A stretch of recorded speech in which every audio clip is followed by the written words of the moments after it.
Ya, assalamualaikum warahmatullahi wabarakatuh. Salam hormat dan Om Swastiastu, Namo Buddhaya. Sekarang saya lagi berada di kediamannya Pak Jero, Bima, mau tapakan Bima. mantan pentolan Ormas Laskar Bali, sekarang jadi tokoh pemuda nomor 1. Amin. Saudara Swaha kalau bilang nomor 1. Ya, sekarang tujuan saya kemarin saya dapat informasi kalau beliau pernah dikasih cincin sama Habib Lutfi. Nah, Habib yang salah satu yang punya karomah yang sangat tinggi dan jamaah yang sangat banyak sekali. Nah, itu yang saya mau pertanyakan kepada beliau, bagaimana cara mendapatkan pada saat itu, di mana didapatkan? Ini mengupas tentang cincin yang diberikan oleh seorang Habib Lutfi. Awalnya saya nggak tahu Habib Lutfi itu siapa.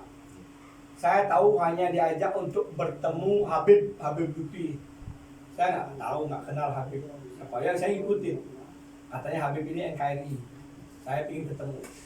Akhirnya waktu itu Habib ada acara mau mengadakan untuk dia tausiah tausiah di suatu masjid. Saya diajak ketemu sama Habib di pas acara menunggu jam untuk di acara tausiah itu. Nah, saya ngobrol sama Habib, dapat kesempatan untuk ngobrol sebentar, cerita sama Habib. Terus Habib berkata, saya punya cincin, memang waktu itu saya pakai cincin. Ada cincin saya, cincin biasa berat. Bagus cincinmu, kata Habib. Nah, saya bukakan, ini mau Habib bagus ya, dipakai sama Habib. Tukar ya sama cincin saya. Ini bahasa Habib ini, saya jujur demi Allah, demi Tuhan saya, dan saya luasa. Jangan Habib pakai dah cincin saya. Nah, saya minta Habib pakai aja cincin saya. Ya, Habib tetap nggak mau. Kau pakai cincin saya, kalau enggak saya nggak mau minta. Saya nggak enak Habib, saya terima akhirnya. Cincin ini saya terima dari Habib Lutfi. Kiai ada di dekat saya, banyak kiai, sampai kiainya bertanya pada saya. Kiai itu bertanya, Pak Tut, Anda pakai apa sih? Saya 4 bulan ikut sama Habib, dapat sisa kopinya rebutan, katanya. Ya, Sisa kopinya saya rebutan berapa kiai. Masa begitu? Saya nggak tahu sampai sebegitunya. Akhirnya saya ikut untuk ke tempat tausiahnya sama Habib. Ketika saya ikut, ternyata di sana banyak sekali umat yang sudah menunggu Habib. Dan mereka, saya baru tahu Habib itu orang Habib yang luar biasa. Orang jalan penuh ramai, orang sudah nyolek Habib, dibeginikan oleh Habib. Saya, ya Tuhan, begini banget orangnya, hormat. Saya ada jalan duluan nih. Habibnya, Pak Tut, tunggu saya, jangan ditinggal, pegang tangan saya. Saya disuruh megang, saya punya foto, saya kirim. Saya terus megang tangannya Habib. Saya jalan, saya megang tangannya Habib jatuh. Saya dipegang sama Habib. Sampai masuk ke ruang VIP. Berapa orang yang masuk nggak boleh, banser melarang, nggak dikasih masuk. Sampai ketua MUI dan pasar aja, Bali itu nggak kasih masuk. Saya izin masuk, pasti masuk. Karena saya ngasih izin masuk. Begitu sampai saya diajak dakwah, ikut duduk di depan, nanti saya juga tampilkan foto-foto, bukti-bukti. Dan terakhir ketika saya maju dapat dari penjara, sampai saya dari penjara ada orangnya Habib datang ketika bebas memberikan salam Habib kepada saya. Sampai saya ditunggu sama Habib Lutfi. Mana itu Ketut Ismail Bali? Kalau saya dipanggil Ismail, kalau saya di Bali Ismail, kalau di Jawa Ismail saya. Kalau di Jakarta mungkin Ismoyo saya. Kalau di luar negeri Ismail mungkin saya. Itu nama. Dan ini salah satu bagian dari baju saya ketika saya maju di PDRI. Saya di ini. Baju saya ini didoakan oleh Habib. Mau saya sampai bingkai ini, Habib. luar biasa. Ini Habib Lutfi. Ini baju saya sampai dari bingkai. Ada foto saya itu diambil. Itu ambil foto-fotonya. Ini bukti-bukti. Ya, Bisa dilihatkan. jadi ini bisa dilihat kalau beliau pernah bertemu Habib Lutfi. Ini asli. Bukti. Jadi Cincin di situ ada juga. Saya ikut duduk di depan karena ini NKRI. beliau duduk persis di samping Habib Lutfi. Nah, depan ini yang ini saya jalan dipegang tangan saya. Ini pegang ini yang saya duduknya. Ini Habib, wah ini saya depan duduknya. Ya. Nah, saya duduk di depan masjid. Dikasih VIP, duduk di depan.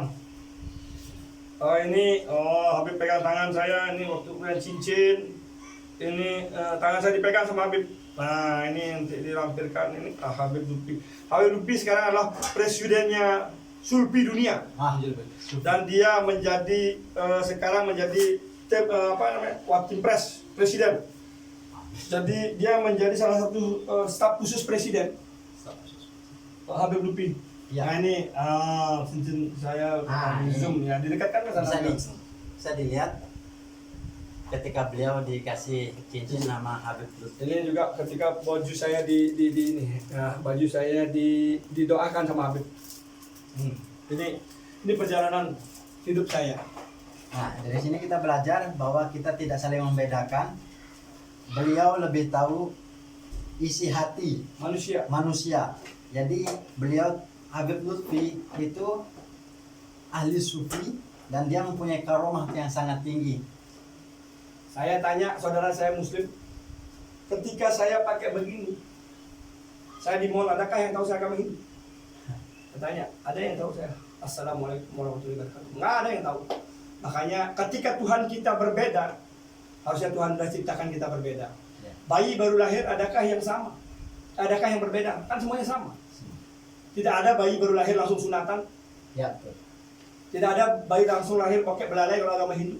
Kalau Tuhan kita manusia, mau nggak sebeton pin ATM sama? Nggak mau. Pin HP mau sama? Nggak mau. Kita manusia nggak mau sama. Masa Tuhan kita berbeda menciptakan manusianya sama? Di situ kita berpikir bahwa Tuhan kita satu. Akhirnya kita saja diberikan ilham sama Tuhan untuk membuat suatu agama. Saya dulu di Laskar Bali, di organisasi Laskar Bali. Satu organisasi. Akhirnya ada Baladika, ada dua organisasi. Ketika Laskar Bali sama Baladika saling bunuh dulu. Padahal kita saudara. Gara-gara nama saja kita saling bunuh, benar nggak? Itulah artinya semeton kita karena dibedakan oleh nama saja. Nama agama. Saya sekarang masuk Muslim udah jadi saudara. Ya. Semeton masuk Hindu udah jadi saudara saya. Dulu musuh jadi saudara. Kalau memang berbeda, harusnya kan berbeda kelihatan. Kucing sama macan kan kelihatan berbeda. Ini kucing, ini macan. Memang diciptakan berbeda. Kita kan tidak. Karena agama, buku, ajaran yang membuat kita berbeda. Janganlah kita menjadi berbeda. Mari bersama-sama satukan kesatuan. Kita umat manusia diciptakan oleh Sang Pencipta alam semesta untuk menjadi satu saudara. Saling bantu, saling jaga, dan saling hormat. Itulah tugas utama dan tujuan utama. Habib pun berkata begitu. Oleh Habib Lutfi bicara sama saya. Ketika alat musik, kalau satu suling, apakah bagus? Memerdu bunyinya kan tidak. Tapi kalau ada drum, ada gitar, keindahan dan merdu akhirnya suara dari musik ketika ada bermacam-macam alat musik. Itulah perbedaan yang indah menjadikan kita kesenian dan anugerah yang luar biasa Tuhan berikan. Mari saudara kemarin. Ya. Dah. Silakan, semeton sampaikan. Sudah? Itu aja, apa lagi? Saya rasa itu aja. Terima kasih. Terima kasih banyak. Nah, semeton dari Lombok tetap berjaya. Mari Jadi bersaudara. pesan saya, beliau adalah orang yang baik dan pandangan-pandangan miring walaupun yang kemarin-kemarin cukup dihapus, maka dari itu saya berpesan kenali orangnya, jangan pernah berkomentar yang negatif sebelum Anda mengenali orangnya. Jangan lihat bajunya, Jangan dilihat bajunya, jangan dilihat stylenya seperti apa. Boleh kalian jadi orang gondrong-gondrong, boleh kalian jadi orang yang pangrong paling terserah, asalkan hati kalian tetap yang betul tulus beriman ya. Dan yang dinilai oleh Tuhan itu adalah orang-orang yang beriman, orang yang baik, yang dekat sama Tuhannya sendiri. Dan orang itu adalah dialah yang mengetahui dirinya sendiri. Wali sesama wali mereka saling tahu. Itu aja. Salam, please.